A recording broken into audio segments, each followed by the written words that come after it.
answer this question tomorrow, but now that you have asked it today, I will answer it today and not tomorrow. As you know, the major discussions around the summit are of course going to be Agenda 2063, because this is the time when we want it to be, we are requesting the heads of state to adopt it so that we can move on working on the implementation. So it's going to be, no, you don't go because you are part of the summit. They might ask questions that relate to you. Okay. So what we are requesting is that they adopt the main Agenda 2063 document and the smaller document, the popular version. And then the 10-year plan is work in progress. We want to first discuss it after the summit with the planning experts from the continent, so that already by the time it comes to the summit, it has been looked at by the planning experts. We also want the ministers of planning and finance to also look at it, and then it will come back in June for us to look at whether we are now happy with what the final product. And then if we are happy, it will be presented in June, because we have to be very clear what gets implemented in the first 10 years, how, and so on. But of course, we are not dictating to countries in terms of what policy mixes they want to have to achieve what needs to be achieved. But the important thing is that we must all agree what we want to achieve in the first 10 years. And then we are also working with countries for the domestication of Agenda 2063, because it has to be part of our DNA if it has to succeed.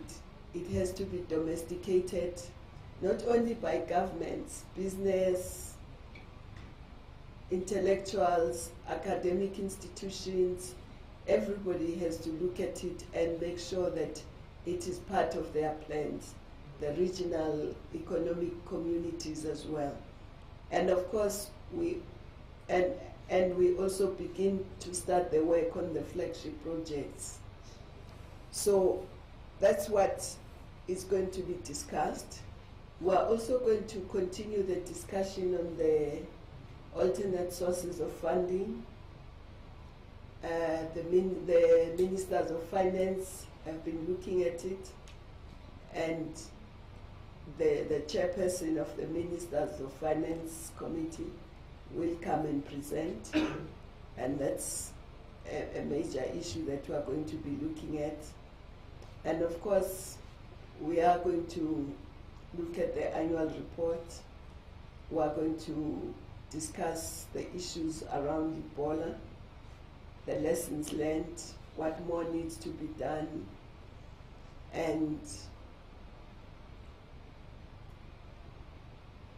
outside those three major areas, we are also going to discuss the Yamoussoukro Agreement, which is an agreement that was reached in 2000, was supposed to have been implemented in 2002, but has not yet been implemented, which is trying to create a single African aviation market.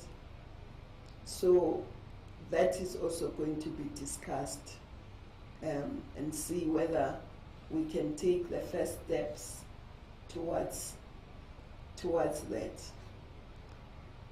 There is the issue of the free trade. As you know, we're hoping to launch the free trade, continental free trade by 2017. And so we need to discuss how to accelerate that process so that indeed by 2017 we can begin. And then there are going to be, of course, the issues around peace and security. The major hotspots now being South Sudan. We're going to discuss the issue of terrorism, including Boko Haram. And then there'll be the launch of the AU Foundation and the Ebola Fund. There'll be also a consolidation and a roadmap around the year of agriculture, because last year was the year of agriculture, but now we have to see how we implement those decisions that were taken during the year of agriculture. And the last major area that's going to be discussed, I'm not going to go through every item. The last major area that is going to be discussed is, of course, the area that affects women, since this is the year of women within Agenda 2063. Even though there will be no dedicated section just to deal with women, that will be in June, but already in all the things that we are discussing, we're beginning to mainstream the issues of women within that. And there will be a review just of the elections we've had in the past and the elections that are coming this year. There's a lot of them. And we are also trying to give a push to the campaign against child marriages, teenage pregnancies, and so on. And within the context of Ebola, we're also looking at the Center for Disease Control, how we can establish that in Africa. So I think those are some of the, and not conclusive, because it's a long agenda. I'm just highlighting the few that I think are some of the most important. Of course, this year we know is a very important year for all of us, globally and continentally, because this year is the last year of the Millennium Development Goals. So a new global development agenda is going to be decided. There's going to be negotiations in New York, and September we hope that the new agenda will be adopted. But fortunately, Africa has done a lot of work in getting the common African position and getting Agenda 2063. So our negotiators are very well guided in those negotiations. It's also a year, 20 years after Beijing, so it's an important year to take stock, though we will do that mainly in June. The June summit will dedicate a whole section on that.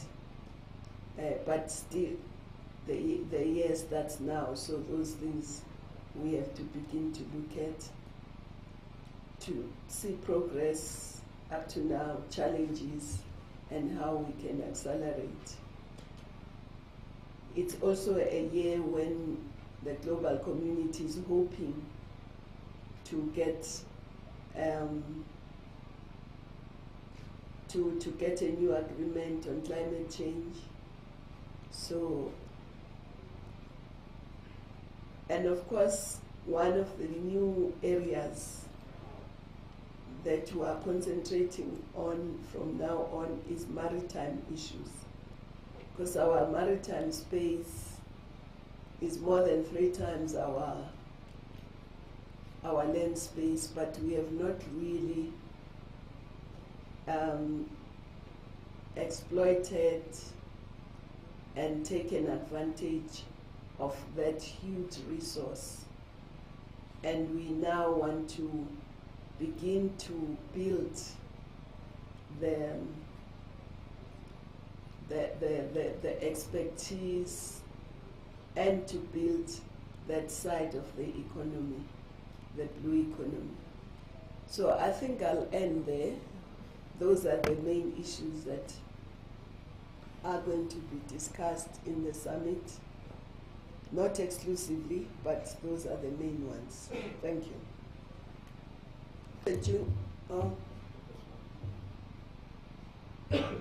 The June summit was supposed to be in Chad. Chad has withdrawn. This summit will then take a decision on where it's going to be. Alternate sources of funding, yes, it's that report. It has been expanded, but it also gives, I think we must just say the principles that we want to address are that we need, the AU needs more funding.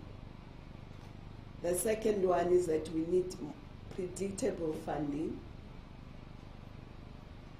The third one is that, of course, the funding must come from member states in addition to what we get from outside. And it must be based on an equitable formula that will relate to the country's GDPs. And the third principle is that there is flexibility. There is flexibility in terms of what countries, what mechanisms countries can use to get those resources. Some countries may decide that they will just pay directly from their fiscus. There is no problem with that. The reason we even went into looking at alternate sources of funding is that some countries were saying it would not be possible for them to increase the contribution if it's based only on their fiscus. So each country, there is a basket of alternatives. Each country will choose one or a combination or none, but the bottom line is that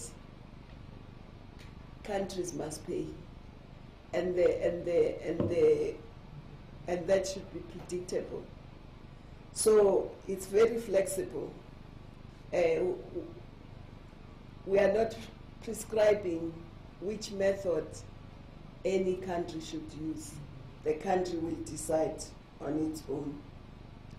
Of course, we'll also table the report of the illicit flows of so that report will be tabled also. Peace and security, yes, there is a lot of progress in terms of establishing that immediate response. I don't know that we will definitely have the standby force operational by this year. I'm not sure. That's what I can say. The Obasanjo report was requested by Peace and Security. Peace and Security will decide how it wants to deal with the report. Thank you. The member states are the ones who requested the report. They will be the ones that decide what they want to do with the report. Thank you. Thank you very much, Excellency. Thank you very much, colleagues. We've come to the end of this press conference.